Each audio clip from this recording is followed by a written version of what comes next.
Hey folks, this is a little review about learning disabilities and ADHD as well. So the IDEA defines the term specific learning disability to be a disorder in one or more of the basic psychological processes involved in understanding or using language, spoken or written, which disorders may manifest itself in the imperfect ability to listen, think, speak, read, write, spell, or do mathematical calculations. But learning disorders, including things like dyslexia, dyscalculia, you can have ADHD over here, and we have dysgraphia. We're focusing on dyslexia, dyscalculia, and ADHD and dysgraphia. Hey, okay, so let's talk about dyslexia, that affects reading and language-related processing skills. The person's going to have difficulty reading comprehension, fluency, decoding, writing, spelling, and sometimes speech. The person who has dyslexia may see words backwards or upside down, or certain letters upside down or backwards. They may see words kind of really squished together, or letters really bunched up. They may be able to connect, they may not be able to connect the letters to the sounds that they make, or they may be able to connect the letters to the sounds, but then not really understand what the meaning of the word. Have fun. Let's talk about phonemes. They're unique sounds that help distinguish one word or one meaning from another. 44 unique phonemes in the English language. I suppose every language may be kind of different. Banana. As in hand. As in the end of the word, sing. As in pumpkin. As in rain. As in sun. As in the middle of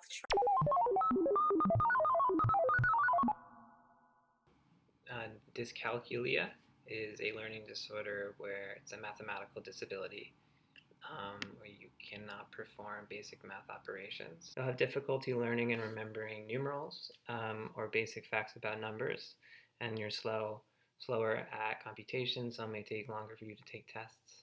Adding, subtracting, division, arithmetic, a hard time understanding mathematical terms, and kind of word problems would be hard. Your inability to kind of understand mathematical symbols, or recognize and understand the symbols, and order clusters of numbers. So something like using manipulatives might be helpful or blocks. Dysgraphia is poor performance on composing written text and impaired handwriting abilities, inabilities to spell or place words sequentially in coherent sentences.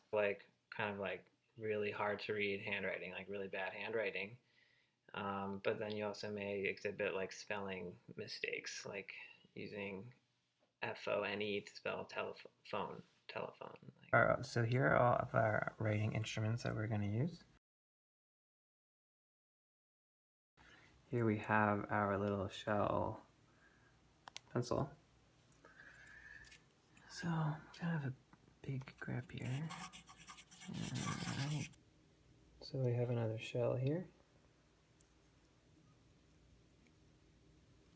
So let's practice writing our letters here. And we have the raised lines on the pages. I've just creased them, so it creates another sensory guide for writing. So here's another one that we're gonna do. I don't know how I'm gonna film this. Same time. Oh, kind of messy, but multi-sensory approach. Okay, got it. Okay, so now we have another writing instrument here. It's a line with the pencil in it.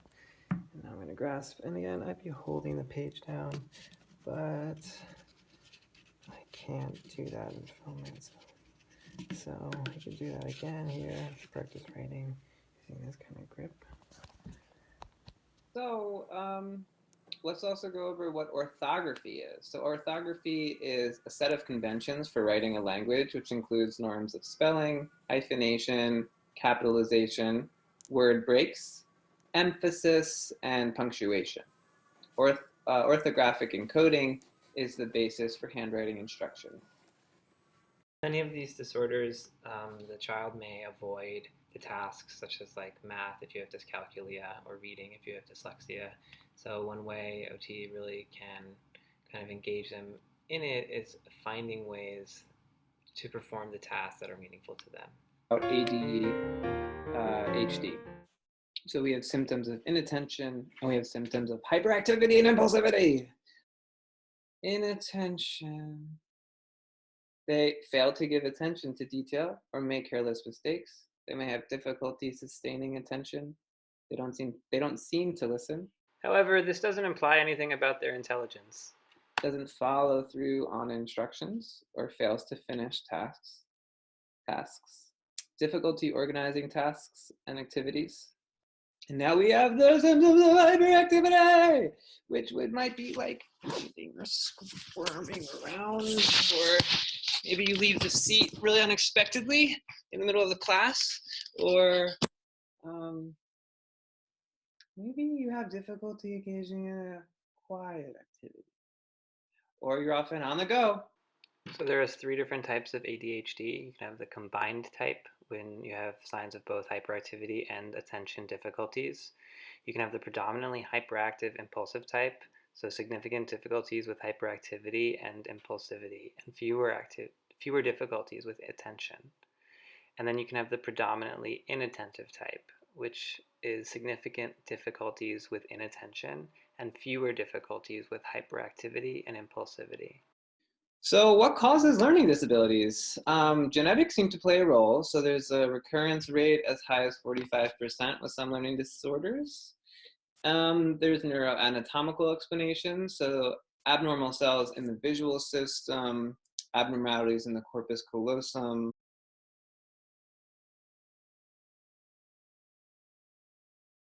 Learning environment functionally impact a child with ADHD. So they might need to take more breaks. Squirming and wiggling in their chairs, and the slipperiness of the chair, they'll have a rubber pad.